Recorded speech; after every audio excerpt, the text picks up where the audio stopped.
जैसे ही आप लोग एयरपोर्ट की इनविजिबल लाइन को क्रॉस कर लोगे, आपके अकाउंट से डायरेक्टली 2000 रुपए कट जाएंगे और आपको पता भी नहीं चलेगा। और ये 2000 रुपए का ब्रेकडाउन मैं तुम लोगों को आगे देता हूँ, पर एयरपोर्ट इकलौती ऐसी जगह है जहाँ पे कानून तक नहीं चलता। इनके अपने खुद के कानून है, यहाँ पे रेसिज्म भी अलाउड है, इवन रेसिज्म के तो खुद के कानून है। अगर आप लोगों का थोड़ा सा रंग काला या फिर आप थोड़े से मोटे हो चुके तो आप लोगों को एयरपोर्ट से बाहर निकाल दिया जाएगा। जबरदस्ती एयर होस्टेस के मुंह पे मेकअप पोता जाता है जिससे वो सुंदर लग सके, और ऐसी काफी सारी चीजें हम इस वीडियो के अंदर डिस्कस करने वाले हैं। बट अगर उससे पहले तुम्हें एक बहुत जेन्युइन बात बताऊं कि तुम्हारी टिकट का प्राइस लिटरली आधा हो जाएगा अगर हमारी सरकार और ये एयरपोर्ट वाले और ये एयरलाइन वाले हमें लूटना बंद कर दे तो। तुम लोग ऐसा समझो कि एयरपोर्ट एक ऐसा मॉल है जिसके अंदर जाने के तुमको पैसे देने पड़ते हैं, और इस मॉल को जो भी खरीदता है वो कुछ ही सालों के अंदर कंगाल हो जाता है। विजय माल्या से लेकर रतन टाटा तक दोनों ने एयरलाइंस के अंदर अपने हाथ जला रखे हैं। विजय माल्या के किंगफिशर का तो सबको पता ही है, बट अभी टाटा एंड सन्स के विस्तारा को भी एयर इंडिया को बेचा जा रहा है लॉस के अंदर। एयरपोर्ट और एयरलाइन का धंधा एक श्रापित धंधा है। इस धंधे में इतना ज्यादा लॉस है, फिर भी हमारी सरकारें और हर बड़ा बिजनेसमैन इसके अंदर हाथ डालने के लिए तैयार बैठा होता है, और उसका रीजन मैं तुम्हें आगे बताऊंगा। पर उससे पहले ये समझो कि कोई भी प्राइवेट प्लेयर, चाहे वो अडानी हो, अंबानी हो, कोई भी एयरपोर्ट को बनाना नहीं चाहता है। एयरपोर्ट को बनाने में लिटरली 15 से लेके 30,000 करोड़ रुपए लग जाते हैं। अभी नोएडा के अंदर जो एयरपोर्ट बन रहा है उसका सिर्फ एस्टिमेटेड बजट 30,000 करोड़ है, वो उससे भी ज्यादा जाने वाला है। और एक बार अगर ये 30,000 करोड़ रुपए इन्वेस्ट कर दिए तो इसका मतलब ये नहीं है कि वो लाइफ टाइम तक चलता रहेगा। आपको बार बार रेनोवेशन करवानी पड़ती है, एयरपोर्ट को चलाने में बहुत खर्चा आता है। एक साल में दिल्ली के इंदिरा गांधी एयरपोर्ट को चलाने के 4000 करोड़ से भी ज्यादा का खर्चा आ जाता है, और उनका प्रॉफिट पता कितना होता है? लिटरली 40 करोड़ रुपए। और मैक्सिमम टाइम ये एयरपोर्ट्स और एयरलाइंस लॉस के अंदर ही ऑपरेट कर रही होती है। आप 30,000 करोड़ की एफडी करवा दोगे ना, तब इससे ज्यादा रिटर्न्स आ जाएंगे। तो जब हमारी सरकार ने एयरपोर्ट बनाया और दबा के लॉस करना चालू कर दिया तो उनको एक चीज समझ आई कि भैया हम तो प्रॉफिट बना ही नहीं सकते हैं, तो उन्होंने बिजनेस वाले सेंस के अंदर एयरपोर्ट्स को प्राइवेट प्लेयर्स को दे दिया। अभी एयरपोर्ट्स को सरकार और प्राइवेट प्लेयर दोनों मिलकर चलाते हैं। जो भी सिक्योरिटी या फिर कंट्रोल रूम होता है वो सारा का सारा गवर्नमेंट के अंदर आता है, क्योंकि कल को प्लेन हाईजैक हो सकते हैं या फिर काफी सारी लीगल कॉम्प्लिकेशंस हो सकती है जो सरकार अपने अंडर ही रखती है। और जो भी बिजनेस रिलेटेड सारी की सारी चीजें होती है कि कितना पैसा किस प्लेन से लिया जाएगा या फिर किस पैसेंजर से कितना पैसा लिया जाएगा, वो सारा का सारा बिजनेस ओनर्स देखते हैं। और ये लोग आपसे पैसा तब कमाना शुरू कर देते हैं जब आप लोग एयरपोर्ट पे पहुंचे तक नहीं हो। ये लोग एयरपोर्ट के आसपास की सारी जमीनों को खरीद के रखते हैं और वहां पे महंगे महंगे बिलबोर्ड्स लगवा देते हैं। और ये चीज मानी जाती है कि जो भी लोग प्लेन से ट्रेवल कर रहे हैं उन लोगों की स्पेंडिंग पावर ज्यादा होती है उनसे जो लोग ट्रेन से ट्रेवल कर रहे हैं। तो जो एयरपोर्ट के आसपास बिलबोर्ड्स लगे होते हैं वो one of the costliest billboards होते हैं। तो आप लोगों को रास्ते में एड्स दिखा के पैसा कमाया जाता है, प्लस में आसपास के एरियाज को रेंट आउट किया जाता है, होटल्स को और कैफेज को। पर ये तो सारा इनडायरेक्ट इनकम हो गया ना। अभी डायरेक्ट इनकम की तरफ बढ़ते हैं। जैसे आप लोग अपनी किसी कैब या फिर कार से एयरपोर्ट के सामने जाके रुकोगे, आपसे 350 रुपए ले लिए जाएंगे। और कुछ कुछ केस के अंदर अगर आप बड़ी गाड़ी लेके जा रहे हो तो वो पार्किंग चार्जेस 650 रुपए तक भी जाते हैं। इसका एक सॉल्यूशन कुछ कुछ एयरपोर्ट्स के ऊपर उबर ओला ने डेफिनेटली निकाल रखा है कि उन्होंने आसपास के एरिया को रेंट आउट कर रखा है एयरपोर्ट से खरीद के। तो वहां पे सिर्फ उबर और ओला की टैक्सी खड़ी होती है और उस एरिया को रेंट आउट करने के लिए वो हर महीने के एयरपोर्ट को लिटरली करोड़ों रुपए देते हैं। तभी आपको वहां पे रैपिडो जैसा कोई छोटा ब्रांड नहीं दिखेगा, सिर्फ बड़े बड़े प्लेयर्स दिखेंगे। तो अभी तक आप लोग सिर्फ एयरपोर्ट के बाहर तक आए और आपसे 650 की पार्किंग चार्जेस ले ली गई है और आपको एड्स भी दिखा दी गई है। और जैसे ही आप लोग एयरपोर्ट की तरफ बढ़ोगे और अपनी टिकट और आईडी दिखा के अंदर एंटर करोगे तो आपसे 200 रुपए का एक्स्ट्रा चार्ज लिया जाएगा जो आपकी टिकट के अंदर ऑलरेडी एडेड होता है। इसको बोलते हैं सिक्योरिटी चार्ज। इसके अंदर आप लोग एयरपोर्ट में जितनी भी सिक्योरिटी चेक इन करवाते हो इसका अलग से चार्ज लिया जाता है, क्योंकि जो भी सिक्योरिटी चेक इन कर रहे होते हैं वहां पे हाईटेक मशीनें यूज होती है और मैन पावर यूज होती है, उसका सारा पैसा आप ही से लिया जाता है। और जैसे ही आप लोग सिक्योरिटी चेक इन करके एयरपोर्ट के अंदर जस्ट एंटर ही करोगे तो आप लोग 3 चीजें नोटिस करोगे। सामने आपको एकदम दिख रहा होगा security check in again. But security check in पे जाने से पहले आपको अपनी बोर्डिंग पास को कलेक्ट करना होगा। तो बोर्डिंग पास कलेक्ट करने के लिए आप लोगों को 5 से 7 मिनट वॉक करना पड़ेगा। और गलती से भी अगर आप लोगों को अपने बैगेज को सबमिट करवाने तो आपको 10 से 15 मिनट तक ट्रेवल करना पड़ेगा पैदल। वो 10 से 15 मिनट रास्ते के अंदर आपको सिर्फ एक चीज है जो बहुत कॉमन मिलेगी और वो है एडवर्टीजमेंट्स और दुकानें। तो जैसे ही आप लोग अपनी टिकट को चेक करवा के एयरपोर्ट के अंदर एंटर करते हो आपका 10 रुपए वाला पानी 150 रुपए का हो जाता है और 15 रुपए वाली पेटीज 200 रुपए की। एयरपोर्ट को डिजाइन ही ऐसे किया जाता है कि आप लोग ज्यादा से ज्यादा पैदल चलो जिससे उनका मुनाफा होगा। आप लोग जितना टाइम एयरपोर्ट के अंदर बिताओगे उतना ही ज्यादा एयरपोर्ट पैसा बनाएगा आप लोगों से। ऐसे ही आप लोगों को सस्टेन करने के लिए इनकम के नए नए तरीके निकालते रहने चाहिए, जैसे मिस नूट्स ने भी निकाले हैं। अभी जैसे ये ऐप है मिस नूट्स, इन्होंने इंडिया के अंदर देखा कि भैया लोगों के पास 1.5 GB से लेके 2-2 GB तक का इंटरनेट है और कुछ लोगों के पास तो अनलिमिटेड भी है और लोग उसको प्रॉपर्ली यूटिलाइज तो कर नहीं पाते हैं, एट द एंड वो वेस्ट हो जाता है। तो अगर वो इंटरनेट आप लोग इनको बेच दोगे तो ये आप आपको बदले में पैसे देंगे। बस तुम लोगों को इनकी ऐप को इंस्टॉल करने और इनकी ऐप तुम्हारे बैकग्राउंड के अंदर रन होती रहेगी एंड आपका बचा हुआ डेटा अलग अलग वेबसाइट जैसे VPN या फिर प्राइस कंपैरिजन वेबसाइट्स को यूज करने के लिए देगी और वो बदले में इनको पैसे देते हैं और वो पैसों में से कुछ परसेंटेज मिसनूर्स आपको दे देते हैं क्रिप्टो करेंसी की फॉर्म के अंदर। ये आपको मिस्टीरियम टोकन देते हैं जिसको आप किसी भी वॉलेट के अंदर विड्रॉ कर सकते हो। और अगर आप लोग मेरा कूपन कोड जेंजी यूज करोगे तो एक थ्रेशोल्ड के बाद आपकी इनकम डबल हो जाएगी। तो डिस्क्रिप्शन के अंदर लिंक है, आप लोग जाके डाउनलोड कर सकते हो या फिर यहाँ पे QR कोड भी आ रहा होगा, आप लोग उसको स्कैन करके भी डाउनलोड कर सकते हो।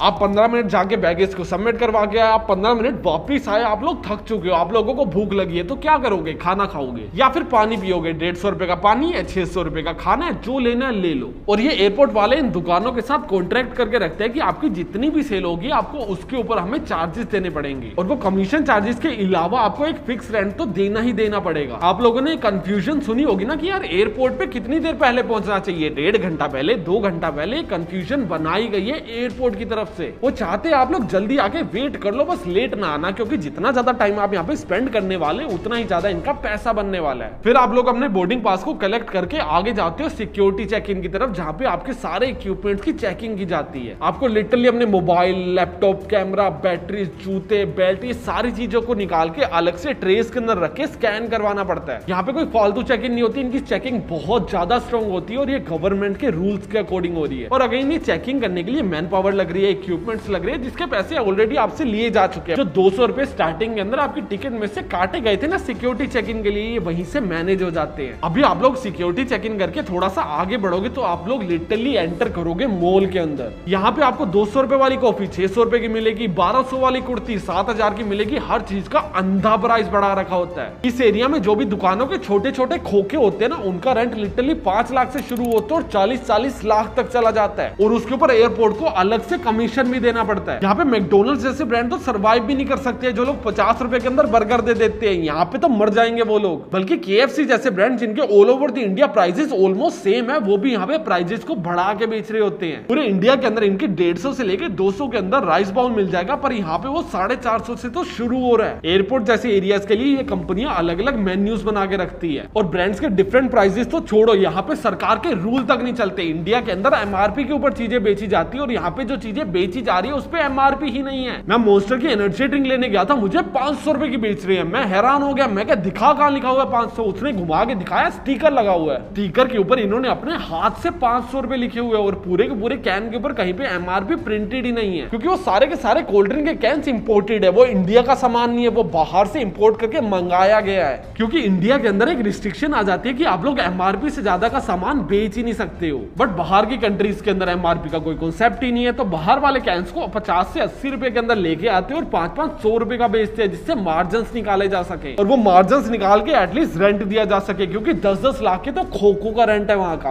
और ये 500 रुपए के कैन अमीरों को बेचने के लिए नहीं पड़े हैं, गरीबों को बेचने के लिए पड़े हैं, क्योंकि अमीरों को तो फ्री में लॉन्च एक्सेस मिल ही जा रहा है। जो एयरपोर्ट के ऊपर लॉन्च होते हैं उसके ऊपर आप लोग अपने क्रेडिट कार्ड से एंट्री नहीं कर सकते हो। आप जब भी क्रेडिट कार्ड खरीद रहे होते हो उसके ऊपर लिखा तो होता है कि साल के 2 डोमेस्टिक लॉन्च मिलेंगे, 3 इंटरनेशनल मिलेंगे, वो होते नहीं है। आप जब भी किसी एक अच्छे एयरपोर्ट पे जाते हो तो वहां पे सिर्फ प्रीमियम कार्ड एक्सेप्ट होते हैं। जो कार्ड आपने 1000 रुपए या फिर 1500 की फीस देके खरीदे होते हैं ना, वो 2 या 3 एयरपोर्ट के ऊपर मैक्सिमम अलाउड होते हैं। और अमीरों के पास वो कार्ड होते हैं जिनकी साल की फीस 2500 से ज्यादा होती है और उनको अंदर जाके फ्री का खाना मिल जाता है। और जो लोग फ्री का खाना नहीं ले पाते, ये बाहर की दुकानें उनको एक्सप्लॉइट कर रही होती है। एयरपोर्ट के ऊपर जरूरत का पैसा नहीं कमाया जाता, मजबूरी का कमाया जाता है। आप लोग इतना चल लिए, प्यास लगी है, 150 की पानी की बोतल, आप लोग अपने किसी रिश्तेदार से मिलने जा रहे हो, उसके लिए गिफ्ट खरीदना भूल चुके हो, अभी मजबूरी के अंदर फंसे हो, आ जाओ हमारे पास, 1200 की कुर्ती है, 7000 में ले जाओ। और फिर जैसे ही आप लोग इस मॉल को पार करके और अपनी जेबों को खाली करके वेटिंग एरिया के अंदर पहुंचते हो अपने प्लेन का वेट करने के लिए, तो आपको दिखाई जाती है एड, हर जगह पे अनलिमिटेड एड। और अभी कुछ टाइम के लिए एयरपोर्ट ने आपको लूटना बंद कर दिया, आप सिर्फ वेटिंग एरिया के अंदर तमीज से बैठो, क्योंकि अभी बारी आ चुकी है एयरलाइंस की। अभी एयरपोर्ट एयरलाइंस को दबा के लूटने वाला है, क्योंकि एक प्लेन लैंड भी करता है ना, तो उसका कितना वजन है उसके अकॉर्डिंग उसको पैसे देने पड़ते हैं। एक एग्जांपल लेके चलते हैं। एक प्लेन है बोइंग 747-400ER। इस प्लेन के अंदर एक बार के अंदर 467 पैसेंजर बैठ सकते हैं और इस प्लेन का वजन है 4,12,000 किलो, मतलब 412 मैट्रिक टन। और प्लेन का वजन कितना है उसके अकॉर्डिंग ये फॉर्मूला लगाया जाता है और प्लेन से पैसे लिए जाते हैं। मतलब अगर बोइंग का ये वाला प्लेन सिर्फ एयरपोर्ट पे लैंड भी करेगा ना, तब भी उनको 3,10,703 रुपए एयरपोर्ट को देने पड़ेंगे। और अभी लैंड करके आप लोग उसको हवा में तो वापस उड़ा नहीं लोगे, आप लोग उसको पार्क करोगे और पार्किंग के अलग से चार्जेस लगेंगे। अगर आप लोग 2 से 5 मिनट भी पार्क करोगे तो आपको 2,500 रुपए देने पड़ेंगे। और ये प्राइस डोमेस्टिक फ्लाइट्स के। अगर वो इंटरनेशनल फ्लाइट है तो आपको और भी ज्यादा पैसे देने पड़ेंगे। और अगर आप लोगों का प्लेन 2 से 3 घंटे खड़ा रहता है तो उसके चार्जेस अलग है। अगर आप लोगों का प्लेन पूरी रात खड़ा रहता है तो उसके चार्जेस काफी ज्यादा और बहुत ही अलग है। और अभी आप लोगों को कुछ कुछ प्लेन्स के अंदर वाया बस जाना पड़ता है, तो आपकी बसें जब एयरपोर्ट के अंदर ट्रेवल कर रही होती है तब भी आपको उनको चलवाने के लिए पैसा देना पड़ता है। प्लस में प्लेन काफी ज्यादा ऊंचा होता है और वहां तक पहुंचने के लिए आप लोगों को एरो ब्रिज लगाना पड़ता है और वो भी आपको एयरपोर्ट ही प्रोवाइड करेगा, जिसके वो 3,000 रुपए अलग से चार्ज करता है। और अभी आता है एक एयरलाइन के लिए सबसे ज्यादा बड़ा खर्चा। आप लोगों की कितनी टिकटें बिकी है एयरपोर्ट को बिल्कुल भी लेना देना नहीं है। आपके प्लेन में जितनी भी सीट्स है नहीं, आपकी पर सीट के चार्जेस लेते हैं, जो डोमेस्टिक के अंदर कम से कम 550 रुपए होते हैं और जब वो इंटरनेशनल फ्लाइट होती है तो वो 1170 रुपए तक भी जाते हैं। मान के चलो हमारे उसी बोइंग के प्लेन के अंदर 467 सीट्स हैं और उसके अंदर से हमारी सिर्फ 10 टिकटें बिकी है, तो एयरपोर्ट को उनको पूरी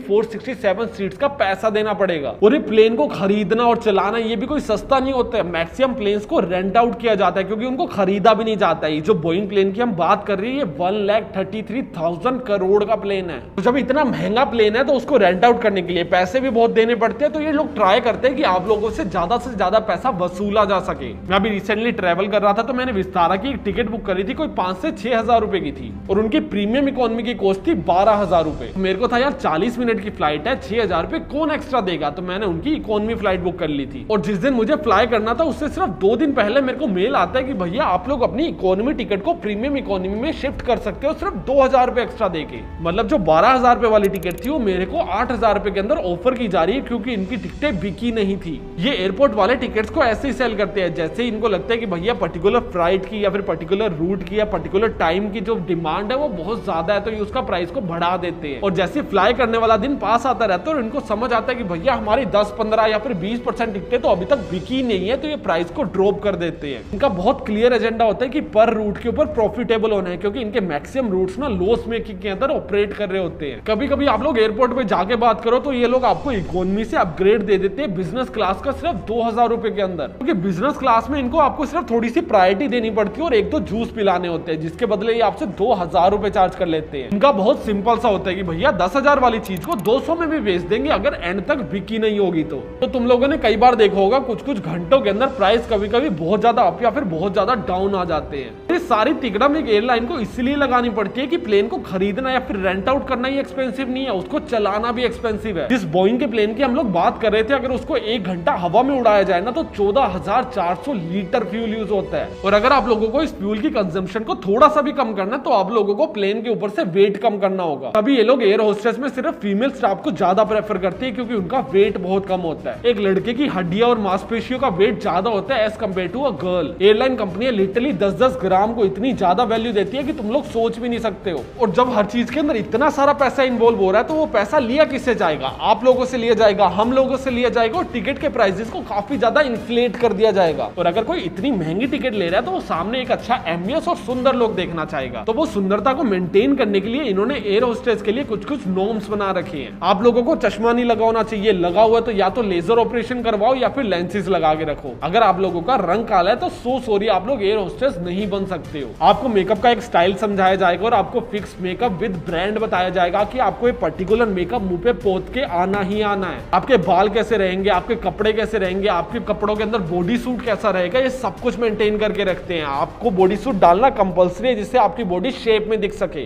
और अगर आप लोग ये सारी चीजों को फॉलो नहीं करते हो तो आप लोगों को कंपनी से बाहर निकाल दिया जाएगा, जो किसी भी कॉर्पोरेट कंपनी के अंदर होता तो कंपनी के ऊपर केस हो जाता। बट एक एयरलाइंस का अलग ही कानून है, आप लोग किसी के रंग रूप के ऊपर केस नहीं कर सकते हो। कोई बदसूरत दिखता है तो भैया जॉब नहीं मिलेगी। और जैसे ये एयरलाइंस वाले एक एयर होस्टेस को रोबोट की तरह ट्रीट करते हैं ना, वही ट्रीटमेंट ये आप लोगों को नहीं दिखाते, आप लोगों से छुपा के रखते हैं। सोचो अगर आप लोगों को ये चीज पता चल जाए कि ये एयर होस्टेस के साथ कैसा बिहेवियर करते हैं तो आप लोगों का क्या रिएक्शन होगा। आप लोग अपनी सीट के ऊपर बैठ के एक बटन दबा जाते हो तो एक औरत आपके पास चलती हुई आ जाती है, वो आपको बैठे बिठाए पानी देती है, वो आपको इंस्ट्रक्ट करती है, आपका कूड़ा उठा के लेके जाती है, आपको खाना सर्व करती है। आप लोग वैसे ही औरतों की इज्जत नहीं करते हो। और जब आपको पता चले कि जिस कंपनी के अंदर ये काम करती है वो लोग भी इज्जत नहीं करते, आपने तो गाली गलौज शुरू कर देनी है। हमारे देश के अंदर जितना पारिवारिक सेक्सिस्ट माहौल है ना, उसके अंदर अलग से कानून बनाने पड़ते हैं। हमारा कोई हरियाणा का जाट जाके बोल देगा कि रे छोरी घर जाके बैठ, तो ऐसे नहीं चलता है। आप लोग ये डिसरिस्पेक्ट नहीं कर सकते हो। इसलिए एयरलाइन कंपनीज को, एयर होस्टेस को ज्यादा रिस्पेक्ट शो करनी पड़ती है, जिससे आप लोगों का माइंडसेट चेंज हो। तो अभी आप लोग जाके प्लेन के अंदर बैठ चुके हो और एयर होस्टेस आपके पास आई है, आपको इंस्ट्रक्ट किया और आपकी हेल्प आउट करके जा चुकी है। और अभी आपका प्लेन उड़ने वाला है और वो अपनी मर्जी से कहीं पे भी किसी भी डायरेक्शन में उड़ नहीं सकता है। एयरपोर्ट कंट्रोल रूम से उनके पास इंस्ट्रक्शंस आती है कि वो कब फ्लाई कर सकते हैं और कब नहीं कर सकते हैं। और ये सारे के सारे कंट्रोल रूम गवर्नमेंट के अंडर होते हैं और ऑब्वियसली एयरलाइंस को इनसे सर्विस लेने के लिए उनको पे भी करना पड़ता है। तो उसकी छोटी छोटी रिकवरीज करने के लिए वो लोग क्या करते हैं, एयरपोर्ट के अंदर भी एडवर्टीजमेंट शुरू कर देते हैं। जैसे मैं विस्तारा के अंदर ट्रेवल कर रहा था तो वहां पे जोहो की एडवर्टीजमेंट आई हुई थी, क्योंकि विस्तारा थोड़ी सी प्रीमियम कंपनी है, तो जो भी महंगी टिकट लेके ट्रेवल कर रहा है वो मैक्सिमम बिजनेस ओनर ही होगा। तो बिजनेस मैनेजमेंट सॉफ्टवेयर की वहां पे एड लगी हुई थी। पर एयरलाइन का सिर्फ इतना ही खर्चा और इनकम नहीं है, इनको एक और खर्चा देना पड़ता है और वो है इनके स्टाफ का खर्चा। अगर मैं एक एवरेज के अकॉर्डिंग बताऊं तो जो भी एयर होस्टेस होती है उसकी सैलरी 30 से 50 हजार से शुरू हो जाती है। और अगर आप लोग इंटरनेशनल ट्रेवल कर रहे हो तो वो लगभग 90 हजार तक भी जा सकती है। और जो पायलट की सैलरी होती है वो 70 हजार से शुरू हो जाती है, वो 3-3 लाख रुपए तक भी जा सकती है अगर आप लोग काफी ज्यादा फ्लाई कर रहे हो तो। अभी समझो आप लोग अपनी डेस्टिनेशन के ऊपर पहुंच चुके हो और अपने बैगेज को कलेक्ट करने के लिए वॉक कर रहे हो। काफी ज्यादा कैलकुलेशन के बाद आपको ऐसी लोकेशन पे ड्रॉप किया जाएगा जहां से आपको बहुत ज्यादा ट्रेवल करना पड़े, क्योंकि जैसे ही आप लोग अपने बैगेज के लिए पैदल ट्रेवल करना शुरू करते हो आपको एड्स दिखनी शुरू हो जाती हैं। आप लोगों को कभी कभी 15-15 मिनट दूर छोड़ दिया जाता है जिसको आप लोग पैदल चल के कवर करते हो। उन 15 मिनट्स में से पहले 7 मिनट्स आपको दबा के एड्स दिखाई जाएंगी। और अभी हो सकता है कि आप लोग 7 या 10 मिनट पैदल चल चल के थक चुके, तो क्या करोगे, पानी पियोगे, ले लो 150 रुपए। आपके सामान को भी जान के धीरे धीरे करके निकाला जाता है, जिससे आप लोग ज्यादा देर वहां खड़े रहो और वेट करते रहोगे, भैया मेरा सामान कब आ रहा है। आप लोग खड़े रहोगे, टाइम स्पेंड करोगे, प्यास लगेगी, पानी लोगे।